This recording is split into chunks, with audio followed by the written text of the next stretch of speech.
हरे कृष्णा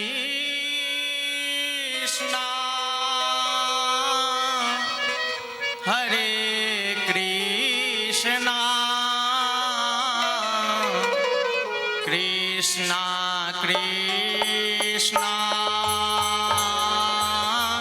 हरे हरे हरे राम हरे राम राम राम हरे हरे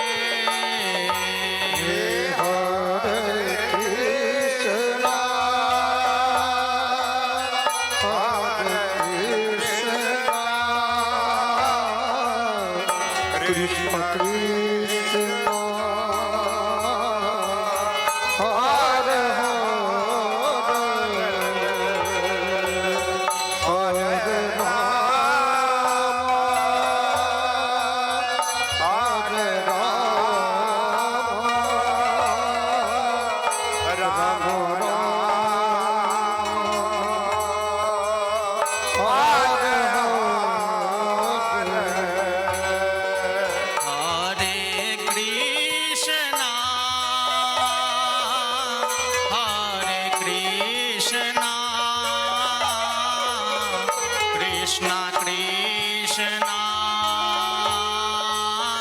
हरे हरे हरे राम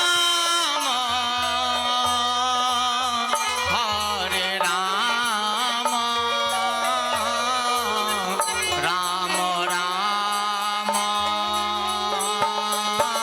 हरे हरे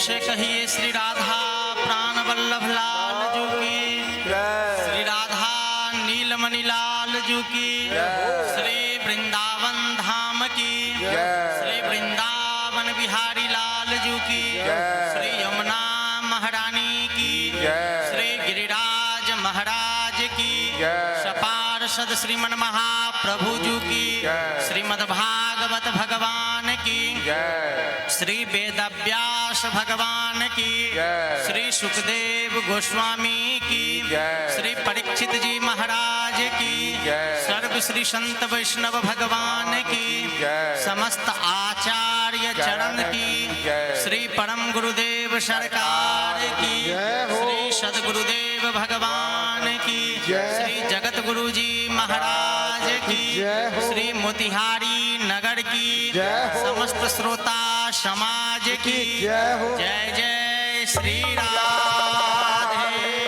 श्याम हरि बोल। जय जय श्री सदगुरुदेव भगवान की।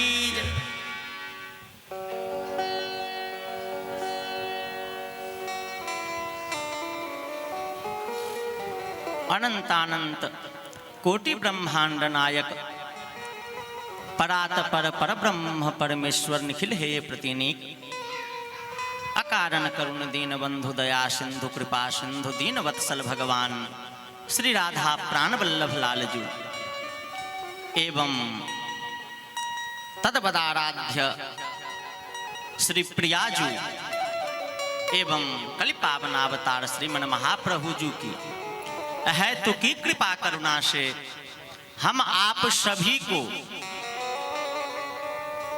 मानव जीवन प्राप्त करने का जो सर्वोपरि लाभ सत्संग है, श्री ठाकुर जी ने इस मोतिहारी नगर के इस सुंदर भवन में डॉक्टर श्रीमती श्री स्वस्ति सिन्हा जी को माध्यम बना करके और हम आप सभी को मानव जीवन का सर्वोपरि लाभ सत्संग श्रीमद् भागवत जी के माध्यम से इस सुंदर भवन में बैठ करके प्राप्त करने का सुंदर सुयोग्य अवसर प्राप्त हुआ। सर्वप्रथम प्रातः स्मरणीय वंदनीय श्री सद्गुरुदेव भगवान के पावन चरणों में साष्टांग दंडवत प्रणाम करता हुआ यहाँ जो संत भगवंत विराजमान है, संत चरणारविंदों की बारंबार प्रणाम करता हुआ आप समस्त श्रद्धालु श्रोताओं को भी मेरा बारंबार प्रणिपात। एवं जो दूर रह करके श्री राधा कृष्ण सेवा संस्थान यूट्यूब चैनल के माध्यम से इस दिव्याति दिव्य मधुराति मधुर लीला कथा का रसास्वादन कर रहे हैं, उन समस्त श्रद्धालु श्रोताओं को भी मेरा कोटि कोटि दंडवत प्रणाम। अभी आप श्री सद्गुरुदेव भगवान के श्रीमुख से तृतीय स्कंध पर्यंत कथा का श्रवण कर चुके हैं और श्रीमद् भागवत जी में 6 संवाद हैं। सूत शौनक संवाद, श्री परीक्षित श्री सुखदेव संवाद, विदुर मैत्रेय संवाद, निमि नवयोगेश्वर संवाद, दत्तात्रेय का संवाद और उद्धव और भगवान श्री कृष्ण का संवाद। ये 6 संवाद हैं, जिनमें से तीसरा संवाद विदुर मैत्रेय संवाद की कथा आप श्रवण कर रहे हैं। चौथे स्कंध के प्रारंभ में कथा आती है। आपने कथा श्रवण किया कि स्वयंभू मनु और शत्रुपा, जिनकी 3 कन्याएं थी, आकुति, देवहूति और प्रसूति, और 2 पुत्र थे, प्रियव्रत और उत्तानपाद। तो जिसमें से देवहूति का विवाह स्वयंभू मनु ने कर्दम जी से किया और माता देवहूति के गर्भ से भगवान का कपिलावतार होता है। इनकी दूसरी कन्या आकुति का विवाह रुचि प्रजापति से होता है और इनके गर्भ से भगवान यज्ञ रूप में अवतार धारण करते हैं और लक्ष्मी जी दक्षिणा के रूप में अवतार धारण करते हैं। और इनकी जो सबसे छोटी कन्या थी प्रसूति, उसका विवाह स्वयंभू मनु दक्ष प्रजापति के साथ करते हैं और प्रसूति के गर्भ से 16 कन्या रत्न उत्पन्न होती है, जिनमें से 13 कन्याओं का विवाह तो धर्म के साथ करते हैं।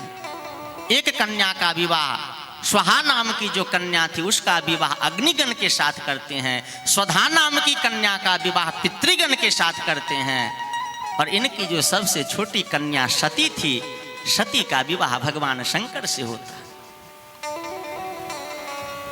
उस समय की बात है जिस समय दक्ष प्रजापति को प्रजापतियों का मुखिया बनाया गया था।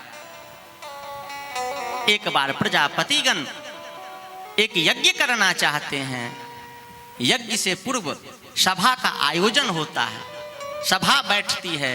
उस सभा में भूमंडल के जितने ऋषि महर्षि थे, जितने देवतागण थे, सब आकर के उस सभा में बैठ गए थे। भगवान शंकर भी अपने गणों के साथ आकर के उस सभा में बैठे हुए थे। देखिए रामचरितमानसकार गोस्वामी श्री तुलसीदास जी महाराज कहते हैं कि नहीं को वश जन्मा जगमाही अप्रभुता पाहि जाहि मद नाही। कंचन तजना सहज है सहज तिया के नेह, अमान बराई ईर्षा जो को बिरला देह। तो इस समय दक्ष प्रजापति प्रजापतियों के मुख्य थे और ये सबसे अंत में उस सभा में प्रवेश करते। उस सभा में जैसे ही दक्ष प्रजापति का प्रवेश होता है, सभा भवन में जितने ऋषि महर्षि थे, देवतागण थे, सभी उठ करके खड़े हो जाते हैं, लेकिन शंकर जी खड़े नहीं हुए। जब शंकर जी खड़े नहीं हुए तो शंकर जी दक्ष प्रजापति के शरीर के संबंध में दामाद लगते हैं और अनुशासन के अनुसार, शिष्टाचार के अनुसार इन्हें खड़ा होना चाहिए था। लेकिन जब दक्ष प्रजापति ने देखा कि शंकर जी खड़े नहीं हुए हैं तो यह क्रोध से जलने लगा। और गोस्वामी जी कहते हैं काम क्रोध मद लोभ सब नाथ नरक के पंथ जिमि परिहरि रघुवीर अब भजहु भजहि जहि संत। काम क्रोध लोभ मोह जो है यह मनुष्य को पता नहीं कितनी गहराई तक नीचे में गिरा देता है, इसका कोई पता नहीं। यह दक्ष प्रजापति भगवान शंकर को गालियां देने लगा और दक्ष प्रजापति कह रहा है कि मैंने तो ब्रह्मा जी के कहने से अपनी भोली भाली कन्या सती साध्वी सती का विवाह मैंने इस शंकर से कर दिया। इसका नाम तो शिव है, लेकिन यह नित्य निरंतर अशिव वेश में ही रहता है, नर मुंडों की माला धारण करता है। अब जब दक्ष प्रजापति इस प्रकार की बातें करने लगा, बहक बहक के बातें करने लगा, तो भगवान शंकर की जो सवारी है नंदी, वह साक्षात धर्म का स्वरूप है। और धर्म का सभा हो और अधर्म की बातें हो तो यह धर्म को कदापि सहन नहीं हो सकता। नंदी उठ करके खड़े हो गए, लेकिन भगवान शंकर ने अपने नेत्र के इशारों से नंदी को बैठा दिया कि बेटा कोई बात नहीं, गालियां देने दो, उससे मुझे कोई फर्क नहीं पड़ता। जिसका जो स्वभाव है उसके स्वभाव के पीछे स्वयं को नहीं भागना चाहिए। नंदी बैठ गए, लेकिन प्रतिकार नहीं होने पर इसका साहस और बढ़ता गया और यह कहने लगा कि आज से जो भी यज्ञ होगा उसमें शिव का भाग नहीं मिलेगा, शंकर का भाग छिन जाए। अब तो नंदी को सहन नहीं हुआ, नंदी उठ करके खड़े हो गए और कहने लगे इस दक्ष का सिर शीघ्र बकरे का हो जाए और इस भृगु की दाढ़ी बकरे की हो जाए। अब भृगु जी भी खड़े हो गए और कहने लगे ओ शिव और शिव के अनुयायियों, तुम लोग पाखंड धर्म का पालन करो। अब नंदी भी कहने लगे कि वो दक्ष और दक्ष के अनुयायियों, तुम लोग केवल पृथ्वी पर पेट भरने के लिए विचरण करोगे, तुम्हारी विद्या और तपस्या केवल पेट भरने के लिए होगी। अब भगवान शंकर जब देखे कि दोनों पक्ष में वाद विवाद चल रहा है तो भगवान शंकर उठ करके वहां से अपने गणों के साथ चले जाते हैं। देखिए, यही एक संत पुरुष का लक्षण होता है। श्रीमन महाप्रभु संत का लक्षण बतलाते हुए कहते हैं कि त्रिनादपि सुनीचेन तरोरिव सहिष्णुना अमानिनांग मान देना कीर्तनीय सदा हरि। कि संत का क्या लक्षण है? त्रिनादपि सुनीचेन, जो भगवान के सच्चे प्रेमी भक्त होते हैं वे अपने आप को घास से भी नीचे समझते हैं। घास का क्या स्वभाव है? तो घास के ऊपर से सभी अपने पांव से रौंदते हुए उस घास को चले जाते हैं, लेकिन घास उसका प्रतिकार नहीं करता है और पथिक के जाने के बाद पुनः वह उसी रूप में आ जाता है। तो त्रिनादपि सुनीचेन तरोरिव सहिष्णुना, और वृक्ष के समान सहनशील होते हैं। वृक्ष कितने कष्टों को सहता है, आंधी तूफान ओला वर्षा पत्थर सबको सहता है, लेकिन हम जब वृक्ष में पके हुए फल को देखते हैं तो उसके ऊपर पत्थर फेंकते हैं, ईंट फेंकते हैं, लेकिन उस चोट को खा करके भी वह मुझे मीठा फल ही प्रदान करता है। तो त्रिनादपि सुनीचेन तरोरिव सहिष्णुना अमानी नांग मान देना कीर्तनीय सदा। अमानी मान दो कल्पो, अमानी नांग मान देना। संत को मान अपमान की कोई चाह नहीं होती है, वे सबको मान देना ही जानते हैं। भगवान शंकर अपने गणों के साथ चले गए। अब सारा यज्ञ कर्म बंद हो गया। बहुत दिनों के बाद भगवान शंकर को अपमानित करने के लिए ही यह दक्ष प्रजापति हरिद्वार के कनखल में एक बृहस्पति नाम के यज्ञ का आयोजन करते हैं। इस यज्ञ में दक्ष प्रजापति सभी ऋषि महर्षियों को भी देवताओं को भी आमंत्रित करते हैं, केवल भगवान शंकर को आमंत्रित नहीं करते। देखिए, अब जब यज्ञ का समय नजदीक आया तो कैलाश से होकर के विमान गुजरने लगा। देवता लोग जाने लगे, देवताओं ने विमान पर चढ़ करके अपनी पत्नियों के साथ जा रहे हैं। सती जी के मन में इच्छा होती है ये लोग कहाँ जा रहे हैं, इन लोगों से जरा मैं पूछूं। सती जी पूछती हैं, देवताओं के विमान को रोक करके देवांगनाओं से पूछती हैं कि तुम लोग कहाँ जा रहे हो। तो देवांगनाएं कहती हैं कि सती तुम्हें मालूम नहीं, इस समय तुम्हारे पिता दक्ष प्रजापति हरिद्वार के कनखल में बहुत बड़े यज्ञ का आयोजन कर रहे हैं। हम लोग उसी यज्ञ में आमंत्रित हैं, यज्ञ में भाग लेने के लिए जा रहे हैं।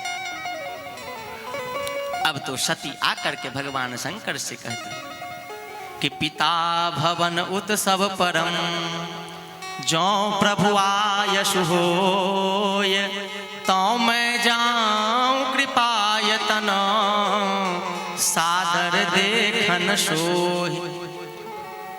हे प्रियतम, हे भगवान, मेरे पिता दक्ष प्रजापति के यहाँ बहुत बड़े यज्ञ का आयोजन है, अगर आपकी आज्ञा हो तो मैं उस यज्ञ का दर्शन करने जाऊं। लेकिन भगवान शंकर पूछते हैं कि प्रिय कोई आमंत्रण आया है क्या? तो सती जी कहती हैं आमंत्रण तो नहीं आया है, लेकिन अगर अपने पिता के यहाँ, गुरु के यहाँ अगर कोई शुभ कर्म हो तो बिना बुलाए भी वहां जाना चाहिए। तो जब से दक्ष प्रजापति ने भगवान शंकर का अपमान किया था, तब से आज तक बहुत दिनों का समय बीत चुका था, लेकिन इस विषय को भगवान शंकर ने सती के सामने प्रकट नहीं किया था। आज भगवान शंकर कह रहे हैं कि हे प्रिय, तुम्हारे पिताजी मुझसे द्वेष करते हैं और तुम्हारा संबंध मुझसे है, अगर तुम वहां पर बिना बुलाए जाओगी तुम्हारा कोई सम्मान नहीं करेगा।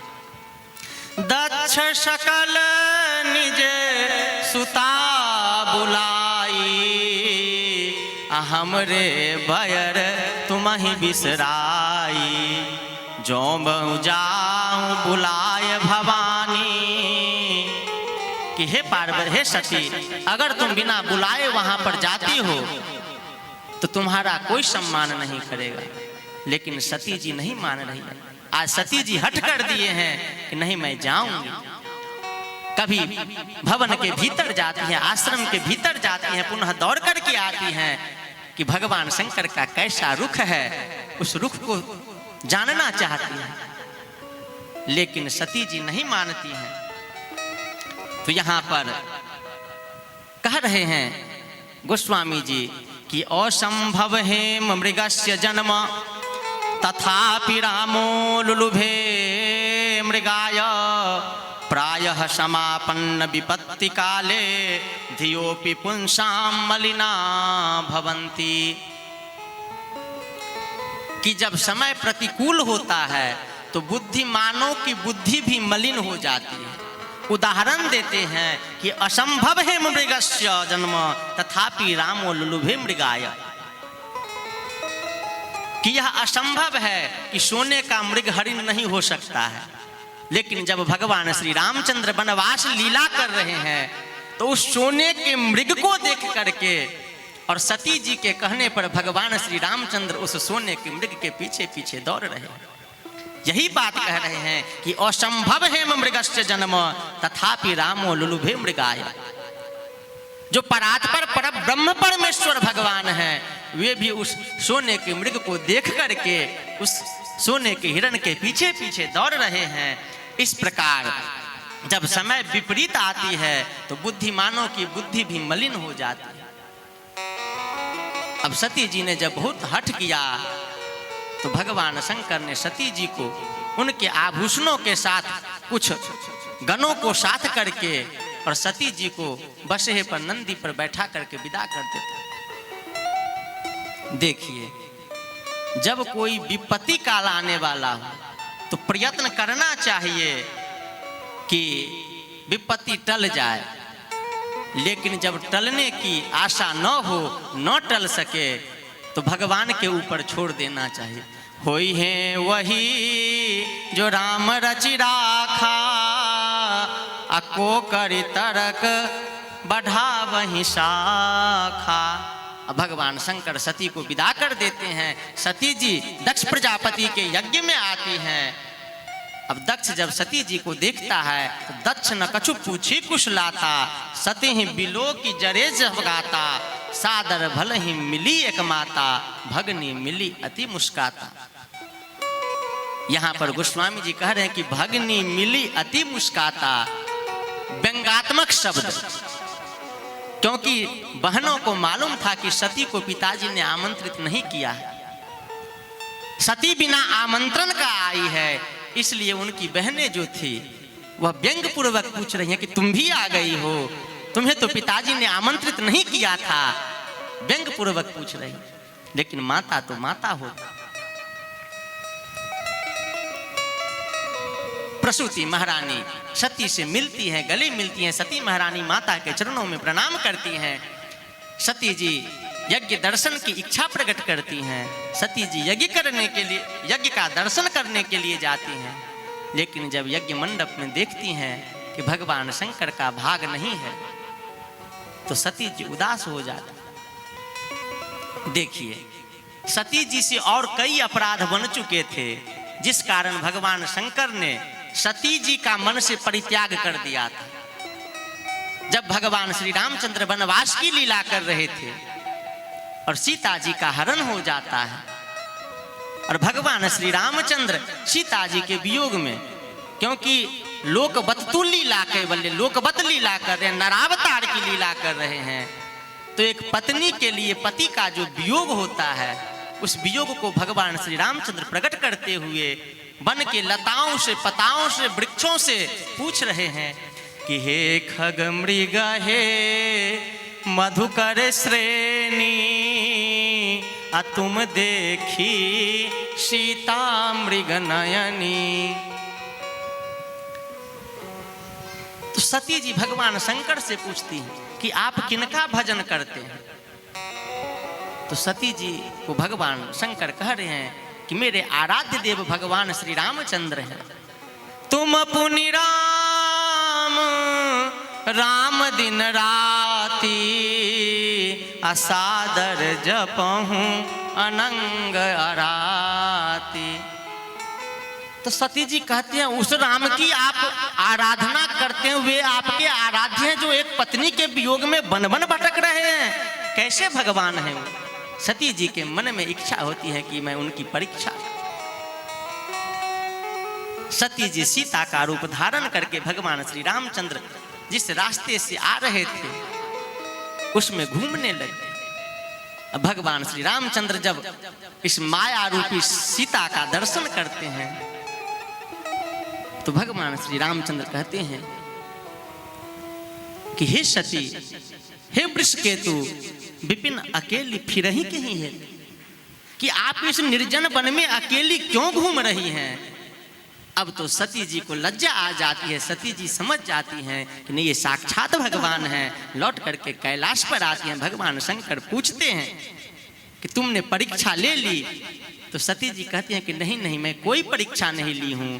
तब शंकर देखहि धरि ध्याना, असती जो कीन्ह चरित सब जाना। सती जी ने जो सीता का रूप बनाया था, भगवान शंकर अपने ध्यान में उसका दर्शन करते हैं।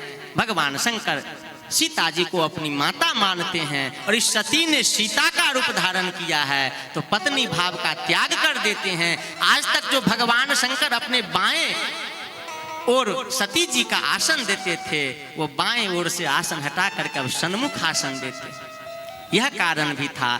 भगवान शंकर सोच रहे हैं अगर मैं इसे यज्ञ में जाने से रोकता हूँ फिर भी यह शरीर का त्याग करेगी, और अगर वहाँ जाकर के मेरा अपमान देखेगी फिर भी शरीर का त्याग करेगी, तो इस अनहोनी को मैं अपने सिर क्यों लूँ।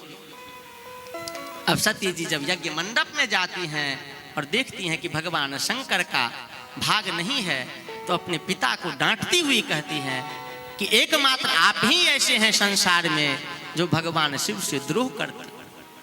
वे तो सदा सर्वदा सभी का कल्याण ही करते हैं, और जितने भी लोग हैं सो भगवान शिव से प्रेम करते हैं।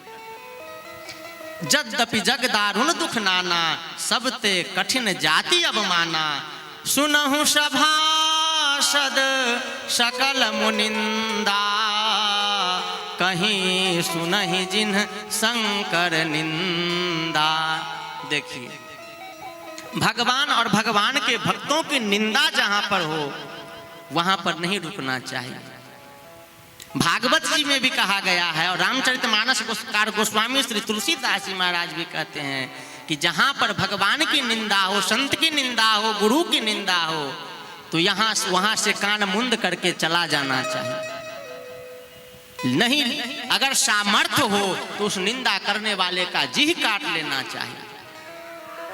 सबते कठिन जाति अवमाना, सो फल तुरत लहब सब काहू, भली भांति पछताब पिता। कि हे पिताजी, आपने जो ऐसा निंदित कर्म किया है इसके कारण आपको बहुत पछताना पड़ेगा।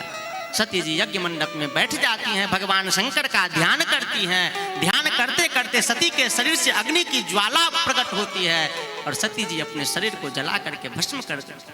अब जो भगवान शंकर के गण आए हुए थे, सती के इस प्रकार शरीर का त्याग करने पर वहां जो दक्ष प्रजापति थे, उनके जो पुरोहित थे, सबसे भिड़ जाते हैं, मारपीट होने लगती है। उसी समय भृगु जी यज्ञ कुंड में आहुति देते हैं। रिभु नाम के देवता प्रकट हो जाते हैं और शिव के अनुयायियों को, शिव के गणों को मारपीट करके भगा देते हैं। अब शिव के गण वहां आते हैं और भगवान शंकर से सती के शरीर त्याग का प्रकरण सुना देते हैं। भगवान शंकर अपनी जटा से वीरभद्र नाम के पुरुष को प्रकट करते हैं। वह शिव के गणों को लेकर के आता है और दक्ष प्रजापति का सिर काट करके यज्ञ कुंड में जला देता है। भृगु जी की दाढ़ी उखाड़ लेता है, पुषा देवता के दांत तोड़ देते हैं, मित्र देवता के आंख फोड़ देते हैं और जितने भी यज्ञ में सामग्री थी सबको खा पी लेते हैं। यज्ञ कुंड में मलमूत्र कर देते हैं और यज्ञ को विध्वंस कर देते हैं। देखिए इसका क्या कारण था? इसका एकमात्र कारण था भगवान शिव की अवहेलना करना, उनकी निंदा करना।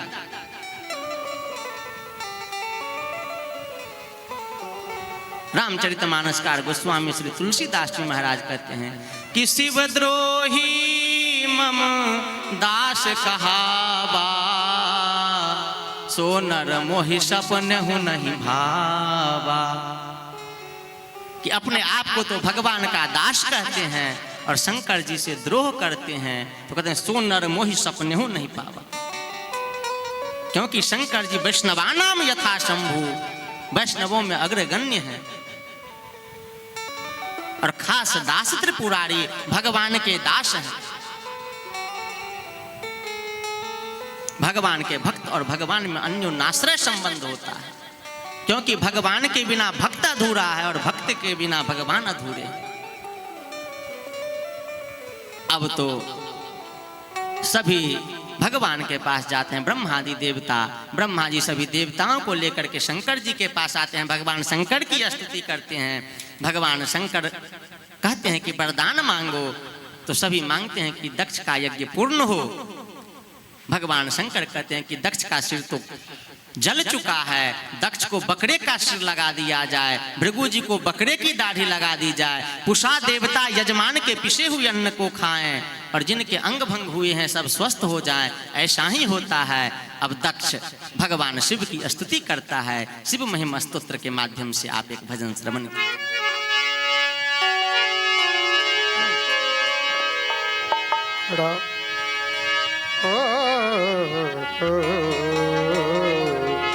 शरण लगा लो, दुखरा मिटा दो, ऐ शंकर भोले, तुम बिन कौन मेरे, तुम बिन कौन मेरे। शरण लगा लो, दुखरा मिटा दो, ऐ शंकर भोले, तुम बिन कौन, तुम बिन कौन मेरे। जटा में गंगा छटा निराली, बूढ़े बैल की चाल सवारी। जटा में गंगा छटा